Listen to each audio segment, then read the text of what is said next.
Deputetja e Kuvendit të Shqipërisë Jorida Tabaku, ditën e sotme, ka vizituar Universitetin e Tetovës, ku ka mbajtur një ligjërat me temë Integrimet europiane të vendeve të Ballkanit Perëndimor, sfidat dhe perspektivat, rasti i Shqipërisë. Tabaku tha se shkëmbimi i eksperiencave në procesin e integrimit ishte një ndër arsyet kryesore të vizitës së sotme. Bashkëpunimi me Universitetin e Tetovës për rolin që ato kanë, jo vetëm transmetimin e gjuhës shqipe, po edhe mbajtjen gjallë të një tradite të arsimit lartë që Tetova e ka perfeksionuar.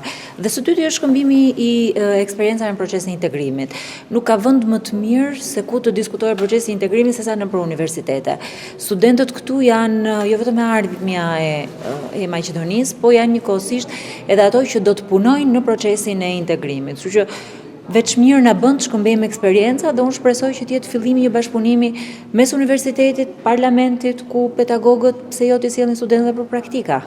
Integrimi në Bashkimin Evropian është një proces ku të gjitha shtetet e tërheqin njëra tjetrën, sepse Ballkani Perëndimor do të integrohet i plotë dhe ndryshe nuk ka kuptim, tha Tabaku. Ky është një proces ku ne të gjithë e tërheqim njëri tjetrin. Regata quajnë europianët, ku është e kotë që një vend të ecë përpara pa pasur vendet e tjera të Ballkanit Perëndimor. Ballkani Perëndimor ose integrohet i plot ose nuk integrohet dot, sepse nuk ka së pari kuptim nga tregu, së dyti kuptim nga pikpamja e kritereve politike dhe së treti nuk ka kuptim për shqiptarët, për shqiptarinë edhe për ne si komb që njëri nga shtetet jetë izoluar.